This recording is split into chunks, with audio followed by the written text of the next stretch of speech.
Cool. So our next topic is about Hasan Minhaj.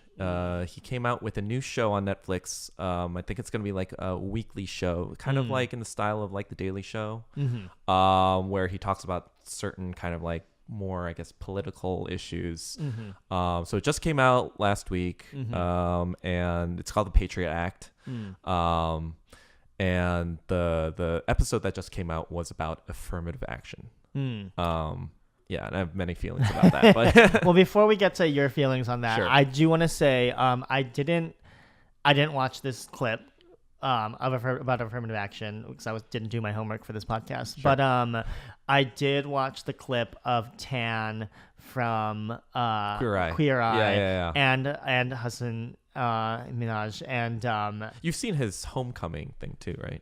I saw Okay. his stand up. I actually really loved it. Yeah. I some people are like, oh, stand up should be always funny, and like when people trash like Hannah Gatsby or Hassan's like stand up, I'm just like, No, no, I teared up. I love this exactly. Yeah. Like I love that I can like laugh and cry and like reflect. Like so if you love that kind of thing, then like watch Hannah Gatsby or watch Hassan, watch the special. But I mean, like, I just loved it because, like, I'm always, every time I watch Queer Eye, sometimes some of the fashion choices are, like, a little too bold for these people, And, like, I really loved that, like, Hassan he's already, like, a pretty trendy guy. Chic, yeah. And so, like, I love that he was just like, no. I love that because it's just, like. That's too much. Yeah, no, no, that is ugly. And I was just like, yeah, that pinstripe outfit looks terrible. But it's, like, it's this kind of thing of, like, I kind of loved the fluidity of it. It was like almost I was like, I feel like Hassan could probably dress Tan better than Tan like sometimes dresses. Not that because it's like it's a self-expression Right, thing. I think that's what I liked. What it came down to was that like Hassan like already knows his style and like what he loves, his brand and like yeah. And so Tan was just kind of trying to like helping him highlight that versus just giving him an identity, which I thought was like interesting. I feel like that would be a fun like episode if they did already take like kind of trendy cool people on Queer Eye and it was just like, yeah, but what do you really love and like how do you like continue to specify like what you love about your life, because sometimes Queer Eye is just like my family hates me, I was disowned and I'm a mess like, and you're just like, oh, it's too much. But yeah, I don't know. So yes, affirmative action though. so I saw the show. So it was actually I thought it was gonna be like a longer, like hour long, but it was kind of just like 20 minutes and it's about a specific thing. So I guess because I have been kind of following Asian politics a lot, like in the past year, a lot of the stuff he was saying was kind of like the 101, like the catching people up which to the we basics. need, like what is the one? Right. What is the 101? Because like a lot of people don't really watch that or delve into it, especially Asian Americans. They're just kind of like, oh, I don't have time for this, I don't want to read about this or whatever. Right. So yeah, the 101 is basically this conservative law group headed by Edward Blum, who was also part of the I think he was part of the UT Austin lawsuit that failed with Basic Becky with the grades. I remember this. Okay, keep going. But yeah, now I guess he is going after Harvard for their admissions policies, and basically saying that affirmative action is kind of like an outdated practice and that it is disadvantaging Asian American students. And I guess like it's easy to kind of be like, oh, it's a conservative law group, they just want to like kill diversity and blah blah blah. And yeah, I do agree that conservative law groups probably don't have Asian Americans' best interests in mind. They're probably using us as a wedge to kind of like further their own interests, which is, make things more white. But it doesn't kind of like, I feel like there's a middle ground too, where there are kind of shady things going on at Harvard that haven't been exposed up till now. It took like this lawsuit to kind of like expose things. Actually, I won't say that. I feel like Asian people or Asian Americans always kind of knew that this was going on, but they had no way to kind of like prove it. Okay, here's the thing. Let me put this in layman's terms. If you want a 101, here's the fucking 101. That was some rambly ass shit. I barely followed it, and I like kind of read an article about this. So, I mean, like there is something like that, like the Asian Ivy League cap. That's what like everybody has Sure. talked about. Where like at every school, you look at it, it's just like yeah, sure, Asians make up about 6% of the population, but like when you look at admissions, a lot of times we're capped between like 13-18% Sure. in Ivy Leagues. And so, I mean, the thing is though, like there's so many different aspects of this. So you're looking at, when you're looking at admissions, they have your academic side, and they also have something vague called the personal, like your personal profile. And so, I mean, what they're essentially saying is that like we should abolish this personal profile. And like for me, I like I went to public school. Like you went to fucking Ivy League of the South. I was in I was like literally in a trash heap. At Ohio University is the #2 party school in America, and like literally like if shit wasn't on fire at night, like then like it was a slow day. It was a slow day. Like we literally were like, let's drink for 30 days straight. Like it's like Yeah. okay, like we were like that's I mean like that's but like I guess to kind of go back, it's like I'm a huge proponent for affirmative action. Sure. Period. And I think like what you're trying to say, but it sounds like what for me I was just like I'm not trying. What I'm hearing you're saying is that like the other factors at work are things that need to also be worked on. So for example, like if you want to talk about like there's something in Ivy League schools called the legacy admissions. Right. So what is that? So legacy admission is just kind of like basically, if you are the son or daughter of a person who went to that particular college, you kind of get, extra special attention. And you see that apparently 18% of Harvard's incoming class were legacy students. What? 18%. It's huge. 18% of Harvard's class was legacy? Yeah. And yeah. Oh, sorry, go ahead. Oh, what were you going to say? Well, I mean, it's that kind of thing where it's like George W. Bush was legacy. Right. It's like, and he's that brain is. You know what I heard? You know what I heard? that. Like he gave a commencement speech at Yale, and was like, "I'm proof, guys, that you could be a C student and still become a president." No, I don't think he said that ironically. Oh no. God. Wait, so what were you gonna say before? So I mean, like for legacy, it just means white. Right? Because like how many legacy students, I mean, like, yeah, there are some legacy students that are probably black or Asian or whatever by now, I guess, but it's going to be like 90%. But it's, yeah, it's, you're talking about like that program who does that program help and what does that program actually, like, what is it? What is the, I mean, I guess like it just kind of continues kind of generational power in these institutions. And if these institutions are saying, oh, we want to be fair and we want to be like, we want to have the most diverse class possible, it's like if you're saying that narrative and you're still allowing these legacy things to continue, is that really the case here? Or are you just trying to like build this narrative to kind of like protect the spots of your white applicants? Yeah.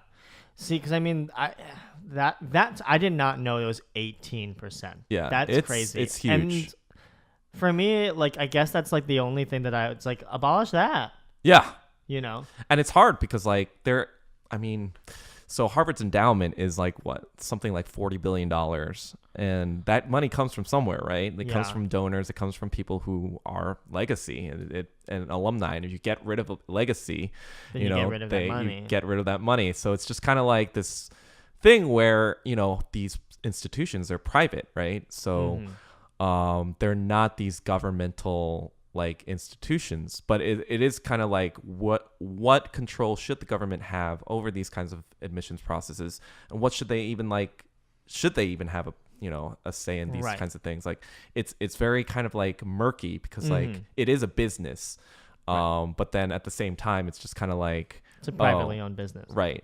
So if it is a privately owned business, I guess the question becomes, who is it trying to benefit the most?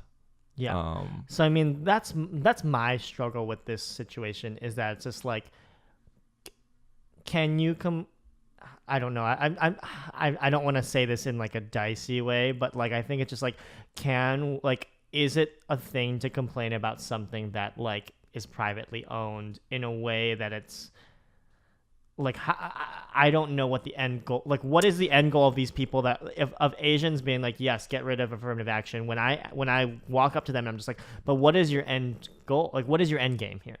I guess I mean, it is unfortunate. I mean, like people say like, oh, so you didn't get to Harvard, your life isn't over or whatever.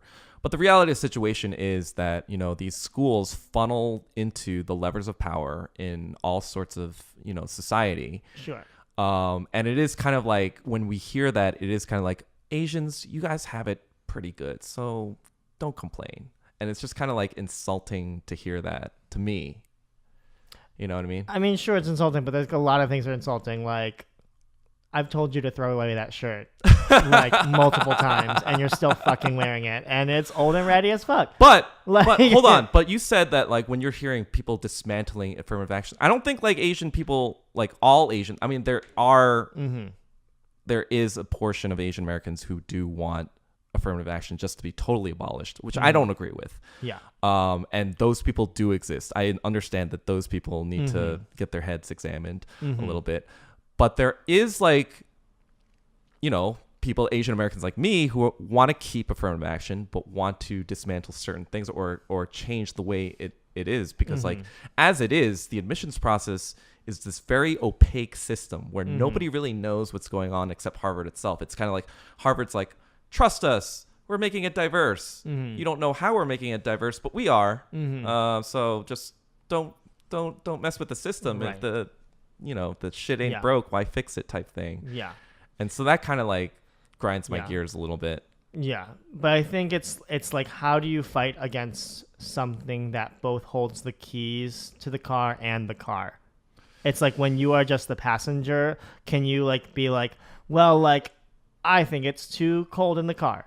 Yeah. You know, like I think it is a very real feeling of being frustrated with what's happening at these Ivy League schools, but it also like it affects such a in reality it affects us like just a small percentage of an already small percentage of Americans. Well, I disagree with that because like what's happening at Harvard is happening at all, you know, probably the top 50, 100 schools in America. Sure. And with this personality thing, like it just feeds more into stereotypes, into like that we are these robots, that we are these emotionless things that, you know, are just trying to, you know, get ours and education and get our money or whatever without like any sort of things. And it's just kind of like, well, you guys are actively perpetuating the stereotype that we are not right. Like, but here's the thing. Humans. Let's say they dismantle this and let's say that great, like we'll be transparent and like, or let's see that this doesn't change, but Asians are like, great, like you're saying that we need personal stories, great, we'll talk about how, you know, the Philippine American War affected my family. I'm going to talk about, you know, being an immigrant. I'm going to talk about this, talk about that. Like, don't you think like these pillars of whiteness will always just be moving the bar forward from that? So it's like it, for me, ultimately it becomes like either dismantle the system in a way that will truly disrupt the system, or like we have to build adjacent, because it's just like I'm not going to, like, it's just like I don't know. Yeah, no, I mean, like thank God I'm not like a political science major or anything like that, because I wouldn't have the first clue to kind of like how to change the system from within. It is this very complicated things where, you know, people are not going to hand over the keys to the car. Right. Other than like kind of like a violent revolution, I don't know like how this is going to appreciably change in our lifetimes. Right. But I guess like I do take issue sometimes when I do see things like, you know, Hasan Minhaj's take on it, which was like, okay. I mean, like he did say that Harvard was somewhat culpable in all of this, and he did, but it just felt like he was talking down on Asian Americans, and certain groups of Asian Americans that do deserve to be talked down. But in terms of like the framing of the entire thing, it was kind of like. Here's my thing. Like, I feel like you're getting to a point where it's like, why are we equivocal? Like, he's allowed to have his opinion. Sure. And like, it's our job to then like either agree or disagree Sure. or agree with part of it, and then like, but support him continuously. It's like, Right. he's No, I'm not he's going to doing not anything. support Yeah, him, yeah. but And I think that it's just like, for me, it's just like solution based. So if we don't have a solution here, right. then it's like A waste of fart in the wind. Then it's just like, what are we getting at by like being like, I'm mad about 30% of the things he said. Like, why Yeah. are we equivocating that? Because it's like he's shining the flashlight on the wall of cockroaches, and it's our job to either kill the cockroaches, go in and fumigate it, or just like let those cockroaches continue to be there. Like, I don't know.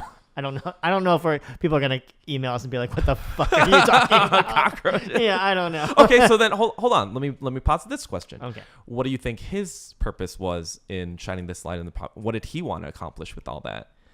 I mean, I didn't watch it, but if he Okay. called out Legacy, then I think like it's just like that to me is like a linchpin moment. If we're like, okay, fine, get rid of Legacy, then he He did mention it, yeah. Yeah, then seeing what an Ivy League school would do then is then like that's the shut up. Right. That's the like shit or get off the pot moment there. Right, Because right, it's right. like, oh, if people decide, if these institutions of power decide to dismantle their ways of consolidating power, then like that to me is like a huge step in our lifetimes that would be taken. Right. But that's probably not going to take for another 30 years. Yeah. You know, so in 30 years, if like Our that's kids. dismantled, then like you can pat yourself on the back because this podcast was part of that revolution. So congratulations.